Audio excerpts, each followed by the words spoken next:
दोस्तों, गोवा को कौन नहीं जानता है। पूरी दुनिया में यह अपने खूबसूरत बीचों के लिए जाना जाता है। यहाँ हर साल लाखों की संख्या में देश विदेश से सैलानी घूमने के लिए आते हैं। वैसे तो भारत को 1947 में अंग्रेजों से आज़ादी मिली थी, लेकिन क्या आपको पता है कि उस समय गोवा भारत का हिस्सा नहीं था।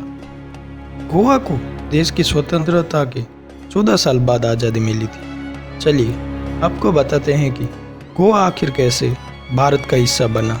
इसके पीछे का इतिहास बेहद ही रोचक है। वीडियो पसंद आए तो लाइक कर देना, और अभी तक सब्सक्राइब नहीं किया है तो ज़रूर से सब्सक्राइब कर देना।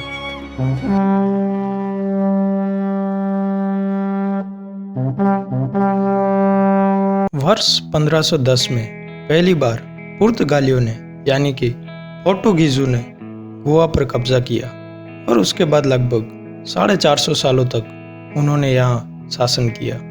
19 दिसंबर 1961 को गोवा पुर्तगालियों से आज़ाद हुआ था, लेकिन वो इसे इतनी आसानी से छोड़ने को तैयार नहीं थे। इसके लिए भारत को सख्त रवैया अपनाना पड़ा था।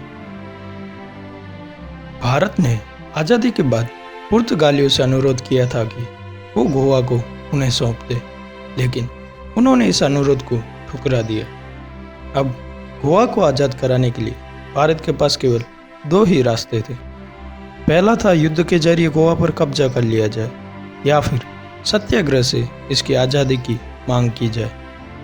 देश के पहले प्रधानमंत्री जवाहरलाल नेहरू और गांधी जी भी दूसरा विकल्प ही बेहतर समझते थे। गोवा को आज़ाद कराने में डॉक्टर राम मोहन लोहिया का बहुत बड़ा योगदान था। 1946 में वह गोवा गए थे, जहां उन्होंने देखा कि पुर्तगाली तो अंग्रेजों से भी बदतर थे। वो गोवा वासियों पर जुल्म ढाए जा रहे थे। वहाँ नागरिकों को सभा संबोधन का भी अधिकार नहीं था। लोहिया से ये सब देखा नहीं गया, और उन्होंने तुरंत 200 लोगों की एक महासभा बुलाई। यह बात जब पुर्तगालियों को पता चली तो उन्होंने लोहिया को 2 साल के लिए कैद कर लिया, लेकिन जनता के भारी आक्रोश के कारण बाद में उन्हें छोड़ना पड़ा। हालांकि पुर्तगालियों ने 5 साल के लिए लोहिया के गोवा आने पर प्रतिबंध लगा दिया, लेकिन इसके बावजूद भी गोवा की आज़ादी की लड़ाई लगातार जारी रही। साल 1961 के नवंबर महीने में पुर्तगाली सैनिकों ने गोवा के मछुआरों पर गोलियां चलाई, जिसमें एक मछुआरे की मौत भी हो गई। तब भारत सरकार ने पुर्तगालियों के चंगुल से गोवा को आज़ाद कराने की ठान ली। इसके बाद तो सारा किस्सा ही बदल गया।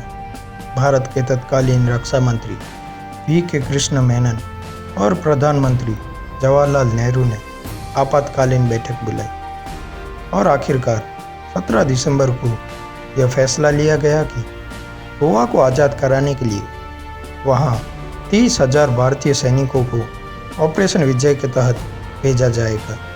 इस ऑपरेशन में नौसेना से लेकर वायुसेना तक को भी शामिल किया गया। भारतीय सेना की मजबूती को देखते हुए पुर्तगालियों ने केवल 36 घंटे के भीतर ही अपने घुटने टेक दिए और गोवा छोड़ने का फैसला कर लिया।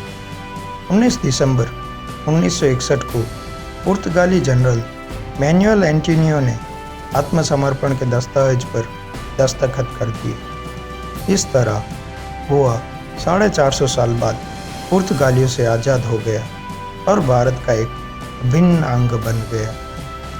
अगर आपने अभी तक इन्फो क्रिएटर चैनल को सब्सक्राइब नहीं किया है तो ज़रूर से सब्सक्राइब करें और बेल आइकन को दबाना ना भूलें।